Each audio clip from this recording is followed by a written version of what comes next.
Hi everyone. The DAX index is going through a big change. It's turning from the DAX 30 into the DAX 40. I'll discuss what changes are happening and what they mean for trading the index. Also on tap this week, Apple is expected to release its new iPhone 13. And lastly, I'll run down the top items in this week's economic calendar, including US CPI and retail sales data. GKFX Cambodia presents the week ahead.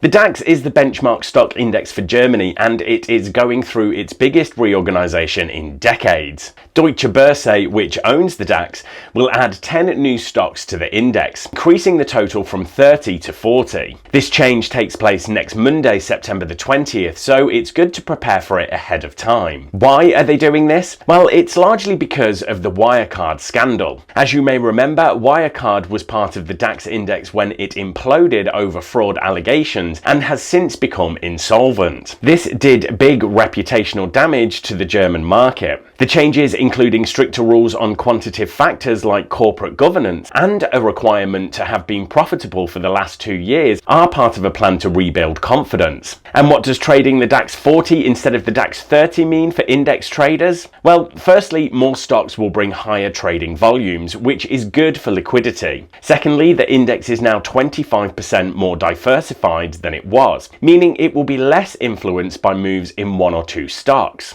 However, it's still weighted by market cap, so the biggest companies will still have the biggest influence. The newer companies will also tend to be faster growing and less orientated in heavy industry. In my view, these are all welcome changes and should make for a better trading experience. Now, for the iPhone fans watching, of course I should mention it's a big week for Apple. The Apple product launch day is scheduled for Tuesday, September the 14th, and we can expect Apple stock to be in focus. The tradition is that Apple shares get a boost amid the excitement about the new products before the launch, and then drop back afterwards when high expectations are disappointed. So, what are the expectations this time? It's widely expected Apple will release its latest iPhone model, the iPhone 13, including variants like the Mini, the Pro, and the Pro Max. It will be the second 5G-enabled iPhone with the same design as the iPhone 12, but with upgraded screen resolution, camera features, and potentially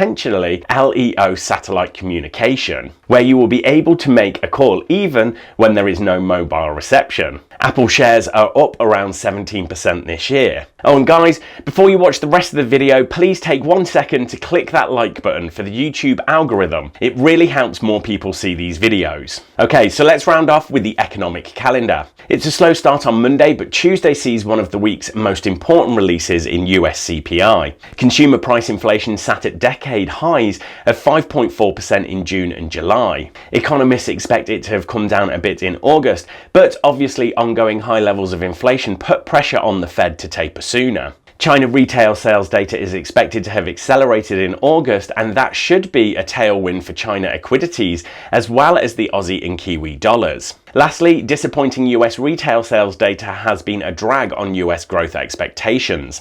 Another decline in August could weigh on the dollar. Right, thanks everyone. Good luck trading this week, and make sure to click on subscribe so you don't miss the next episode of The Week Ahead.